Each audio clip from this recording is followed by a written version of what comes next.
다음 날은 평상시와 같았다.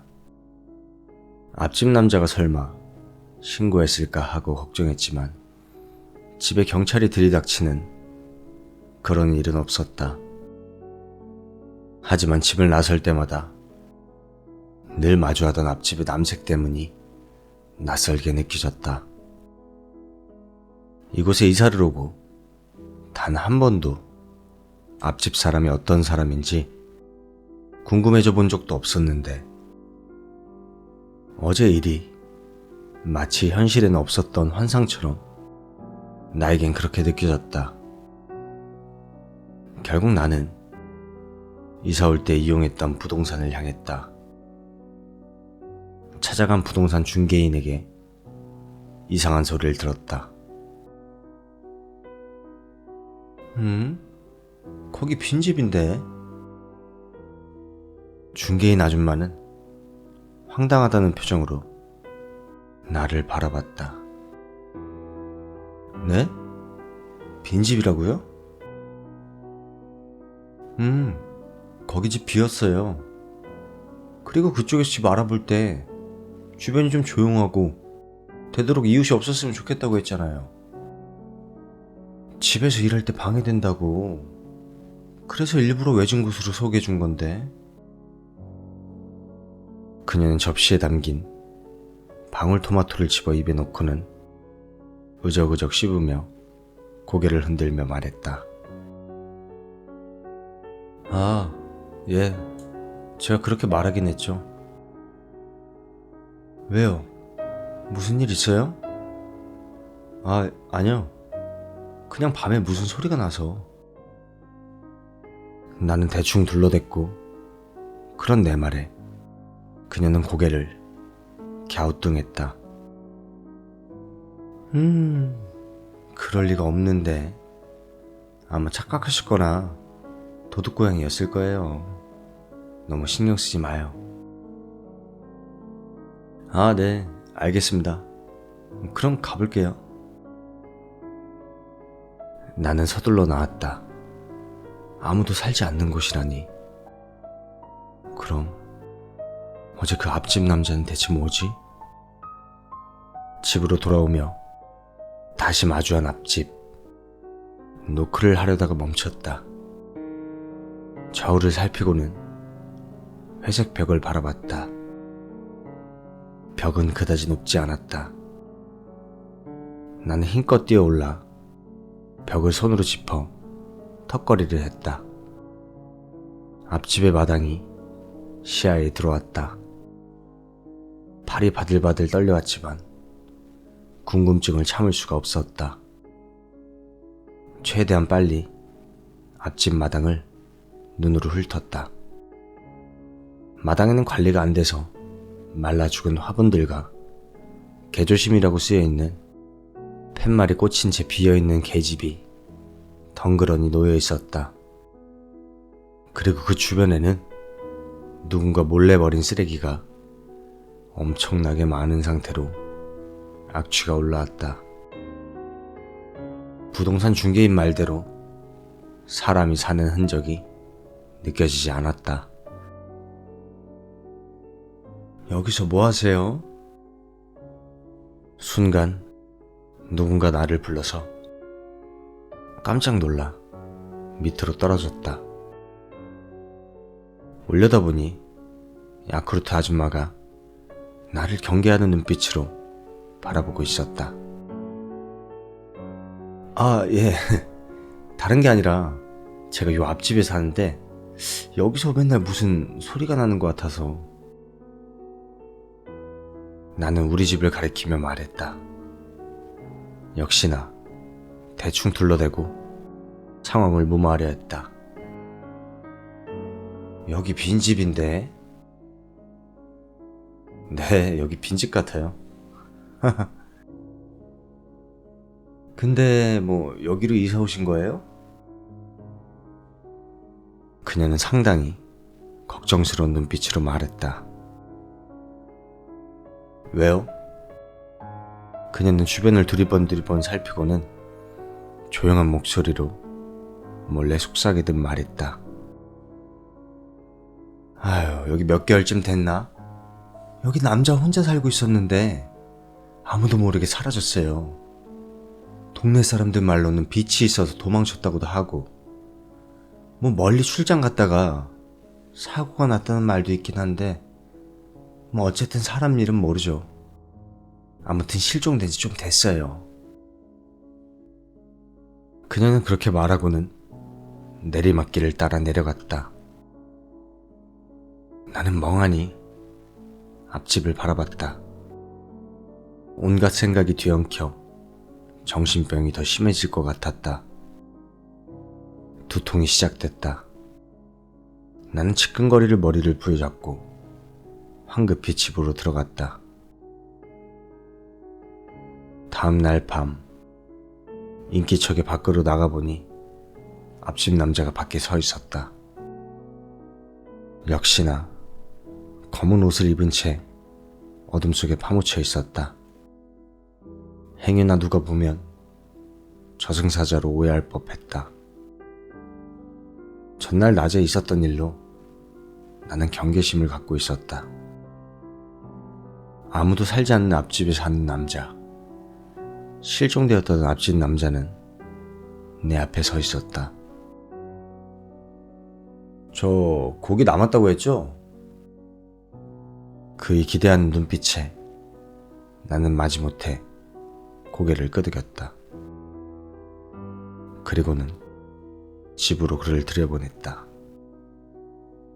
인육을 먹는 실종된 남자를 집에 들이기가 꺼림칙했지만 그것보다는 그가 풍기는 묘한 이상한 분위기가 내 호기심을 자극했다. 살인과 식인이라는 비인간성이 엮어준 약간의 동질감도 한몫했으며, 무엇보다 나는 언제나 사람을 마주할 때면 조금이라도 죽이고 싶다는 생각이 들었는데 그에게서는 그런 느낌이 안 들었다.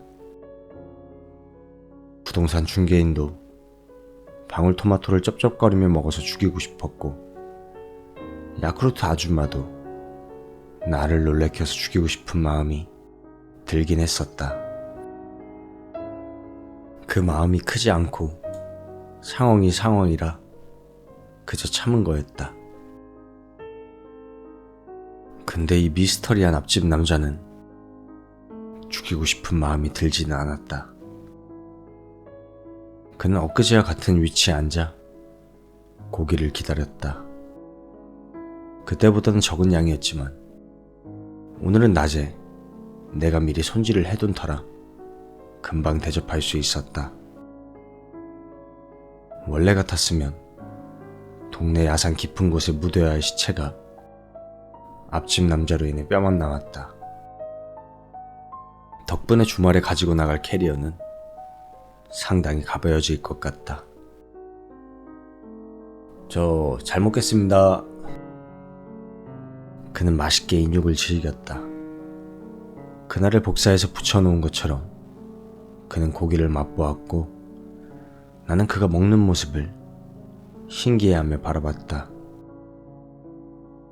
묻고 싶은 게 많았지만 그가 너무나 식사에 집중을 해서 좀처럼 말을 걸기가 힘들었다. 나는 허겁지겁 먹는 앞집 남자한테 물을 건넸다. 저 천천히 먹어요. 예, 고맙습니다. 오늘도 맛있네요. 그는 물도 급히 마셨다. 나는 말을 건 김에 물어봤다. 저 그냥 궁금해서 물어보는 건데 앞집에 사는 거 맞죠? 그는 물을 마시며 곁눈질로 나를 바라봤다. 심기를 건드렸는지 눈매가 날카로워졌다. 네. 그는 짧게 대답하고는 식사를 마저 했다. 어색한 침묵이 흘렀고 나는 참지 못해서 계속해 질문을 던졌다. 저 혹시 인육만 먹나요? 아니요, 다른 것도 먹어요. 인육은 접한 지 얼마 안 됐고요. 더 맛보고 싶었는데 아무튼 좋은 이웃 덕분에 원 없이 먹네요. 그는 붉은 고기를 입에 머금은 채 쩝쩝거리며 대답했다. 그는 내 질문이 불편했는지 식사를 마치자 서둘러 나가려 했다. 잘 먹고 갑니다. 현관을 나서는 그의 뒷모습을 유심히 바라봤다. 낮에 있었던 일이 너무나 신경 쓰였다. 정말 그가 앞집에 살고 있는지 궁금해진 나는 망치를 챙겨들고 등 뒤로 감췄다. 그리고는 그를 조심히 따라 나가 그의 행동을 살폈다. 나는 벽 너머로 그를 지켜봤다. 그는 앞집 대문에서 서성이다가 집에 들어가지 않고 내리막길을 따라 내려갔다. 뒤따라가 보려 했지만 그는 뭔가에 쫓기듯 쏜살같이 내달렸다. 나는 그 움직임을 쫓지 못하고 놓쳐버리고 말았다. 앞집 남자에 대한 나의 궁금증은 더욱더 커져만 갔다. 그러다 문득 이런 생각이 들었다. 지금 앞집에 들어가 볼까?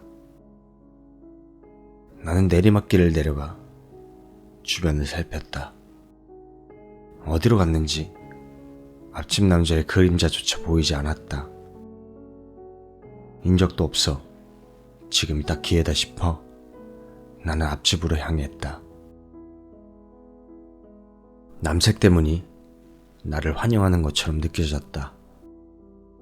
나는 망치를 바지 뒤에 꽂고 점프를 해서 회색 벽에 손을 짚었다. 그리고 발을 치켜들어 벽을 넘었다.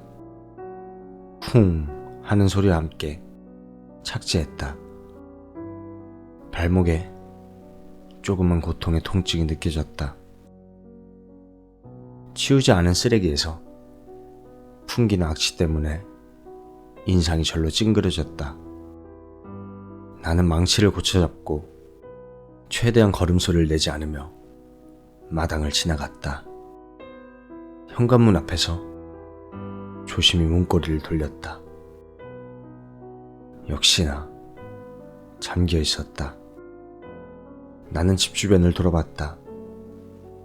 위화감이 들었다. 사람이 살 것 같은 느낌이 전혀 들지 않는 공간이었다. 집은 생각보다 컸지만 몰래 들어갈 만한 공간은 없었다. 유리를 깨야만 했다. 망설이다가 지금이 아니면 안 될 것 같아 뒤쪽 창문을 망치로 툭툭 쳐서 깼다. 조심한다고 했지만 고요한 달밤에 창 깨지는 소리가 크게 울렸다. 나는 숨을 죽이고 깨진 유리 파편을 걷어내고 집 안으로 들어갔다. 바닥에는 먼지가 수북히 쌓여 발자국이 찍힐 정도였다. 나는 족적을 남기지 않으려고 발을 디딜 때마다 발바닥을 바닥에 문질렀다. 그리고 어느 때보다 망치를 쥔 손에 힘이 들어갔다. 그만큼 긴장되는 공간이었다. 하지만 집 내부는 별거 없었다. 가구나 생활가전에는 오랫동안 사용하지 않아 먼지가 많이 쌓여 있었다. 최근에 사용하는 흔적은 없었다. 앞집 남자의 말이 수상했다. 아무리 봐도 사람이 살지 않는 공간이었다. 부엌 쪽을 가보니 냄새가 더욱 고약했다. 썩은 음식물이 그대로였다. 혹시나 하고 냉장고도 열어봤지만 사람 고기 같은 건 없었다. 누군가 살다가 갑자기 실종된 집, 딱 그 느낌이었다. 혼자 사는 남자의 흔적이 묻어나는 그런 집이었다. 그 와중에 유일한 집주인의 흔적을 찾았다. 자신이 키우는 커다란 개와 함께 찍은 사진이 TV 옆에 놓여 있었는데 먼지를 걷어내고 그 사진을 봤다. 사진을 보고 놀라서 떨어뜨릴 뻔했다. 일단 내가 봤던 앞집 남자와 다르게 생겼다. 그보다 나를 놀라게 한 건 사진 속 남자는 내가 알고 있는 얼굴이었다. 기억 속에 있던 그 남자의 얼굴이 떠올랐다. 트렁크에서 시끄러운 소리가 들려왔다. 분명히 직사인 줄 알았는데 그게 아니었다. 주변에 차가 없음을 확인하고 차를 세웠다. 그리고 트렁크를 열자마자 마구 망치로 내리쳤다. 그 남자는 정아리 필사적으로 내 옷깃을 잡고 나를 올려다 봤다. 그래, 그 얼굴이다.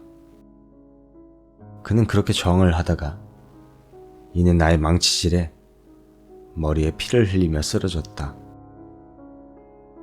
나는 내가 죽였던 남자의 앞집으로 이사를 왔다. 혼란스러워졌고 두통이 시작되었다. 아니 그럼 인육을 먹은 놈은 대체 누구지?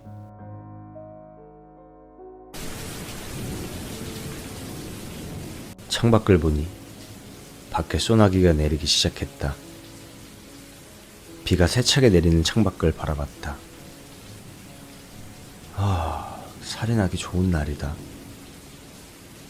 비가 오면 아무래도 흔적이 지워져 작업하기 수월했다. 나는 비가 오면 이런 비정상적인 생각이 들고 난다. 근데 앞집 남자는 비가 오면 무슨 생각을 할까? 비가 그칠 것 같지 않아 재빨리 몸을 움직여 밖으로 향했다. 깨진 유리창을 통해 밖으로 나왔다. 비가 많이 쏟아져 온몸이 빗물에 흠뻑 젖었다. 다시금 망치를 바지 뒤에 꽂고 벽을 힘겹게 넘었다. 반대편으로 넘어가다가 빗물에 미끄러져 바닥에 철푸덕 쓰러졌다. 굉장히 큰 통증이 느껴졌다. 고통에 몸을 굴리다가 무심코 올려다 봤다. 어둠 속에서 얼굴 하나가 나타났다. 앞집 남자가 퀭한 눈으로 나를 내려다보고 있었다. 인육 먹기 좋은 날이네. 이런 생각을 하는 걸까? 그는 나를 보며 입을 크게 벌리고 씩 웃었다. 여기서 뭐해요? 빗소리에 묻혀 그의 목소리가 작게 들려왔다. 네? 앞집 남자는 넘어져 있는 내게 얼굴을 가까이 가져오며 다시 한번 말했다. 여기서 뭐하냐고요? 그 입에서 아까 먹은 인육의 피비린 내가 역하게 풍겨왔다. 나는 조심스럽게 바지 뒤로 손을 가져갔다. 하지만 망치는 넘어질 때 빠졌었는지 뒷주머니는 없었다. 주변을 둘러보니 그의 발 뒤에 망치가 놓여 있었다. 나는 일어난 척하며 망치에 손을 가져왔다. 순간 그가 내 손을 가로막았다. 네가 죽였지? 앞집 남자는 모든 걸 다 안다는 눈빛으로 나를 내려다봤다. 나는 일어나 도망치려 했지만 그는 빠르게 쫓아와 나를 넘어뜨렸다. 그리고는 내 목덜미를 물어뜯었다. 목이 깊은 통증이 느껴졌다. 그는 내 목을 물고 나를 흔들었다. 눈을 감았다 뜨자 정신이 점점 맑아지고 목이 찢겨나가는 통증이 또렷하게 느껴졌다. 곁눈질로 내 목을 물어뜯는 그놈을 바라봤다. 그는 더 이상 내가 알고 있던 앞집 남자의 모습이 아니었다. 그는 사진 속에 있던 시커먼 개의 모습을 하고 나를 맛보고 있었다. 그래, 그는 앞집 남자였다.